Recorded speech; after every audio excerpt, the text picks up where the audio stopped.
Hi, my name is Steve Engel, unless you didn't hear what Corey said. I'm a veteran.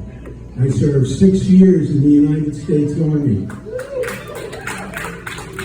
Don't clap, I was a crappy soldier. But my first sergeant, he thought I was officer material. He used to call me Major Disaster. I'm a politician. I serve as a commissioner on the Greater Boca Raton Beach and Park District. Has anybody here ever heard of the Greater Boca Raton Beach and Park District? Nobody, not even my wife. We're a nonpartisan group. That means both parties hate us. But we're so far down on the ballot that nobody votes for us. So in the last election, I won my seat by a margin of 3-2. That's right. I got 3 votes, my opponent got 2. Thank God my wife wasn't mad at me that week.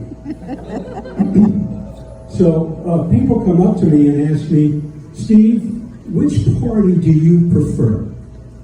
And I tell them, it's very easy for me. It's the party with the best snacks. I'm never going to vote for a guy that serves old nachos. I got some great news the other day. I got the results back from my DNA test. I passed. I'm 99.8% Jewish. I come from New York. I live in Boca. And I eat dinner every day at 4 p.m. What else am I going to do? But here's the thing. I'm 0.02% East Asian. How did that happen? Did one of my distant ancestors go out for Chinese food and never come back? So I realize I'm starting to get old.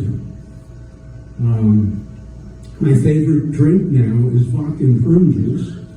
That'll help. But you know, I think I still look good for my age. Thank you. It's stone age. And I still, young ladies are still attracted to me. They still come up, they chat me up. They want to set me up with their grandmas. But just recently we moved in a 55 and over community.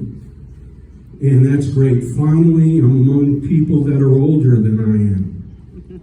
And it's nice. Every afternoon, I sit on the back patio and I watch the great early bird migration. That's 25 cars trying to get into 2 handicap spots. But we do a lot of things in our development. We have a singing group, the Pacemakers. Lousy voices, but boy, can they keep a beat. You get it? You know, Pacemakers beat. Okay. They're working on their own musical genre. You've heard of rap music. Now there's nap music. And they just came out with an album featuring their smash hit, Yummy, Yummy, Yummy, I Got Gas in My Tummy. So, I've been married for a long, long time. My marriage license is on a clay tablet. And my wife is here with me tonight. She's right there. Say hi, honey. She comes to all my shows. She's very supportive, but I think that's because she doesn't trust me to be out by myself at night. I mean, and with a body like this, who could blame her? That wasn't a joke, ladies and gentlemen. But she's really very good to me. She's always buying me gifts. So that's great. But it's always underwear. And it's always plaid underwear. And it's always a size too big. So I said to her, sweetie, why are you always buying me underwear? And she says, you can always use underwear. I said, yeah, but why always plaid underwear? She said, all your underwear is plaid. I said, yeah, but why always a size too big? And she says, listen, don't worry, you'll grow into it. You know, she tried to teach me how to cook, but then there was the incident.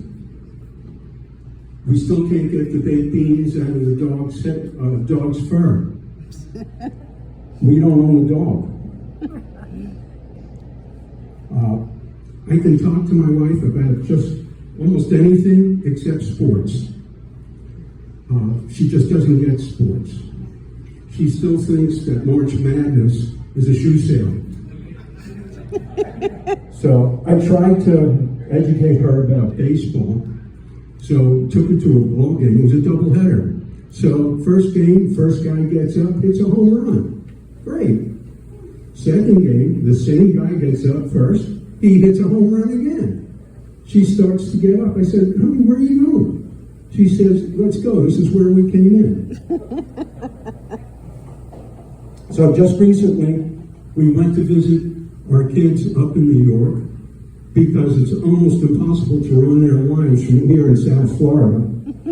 So while we were up there, and while my wife was totally redecorating their living room, my grandson must have done something, and my son punished him by sending him to his room.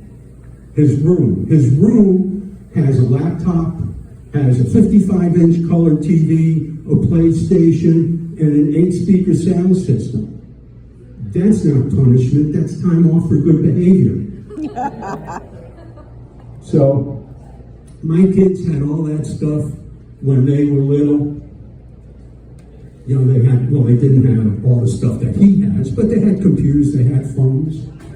But I never sent them to their room when I punished them, I sent them to my room. I didn't have any of that crap.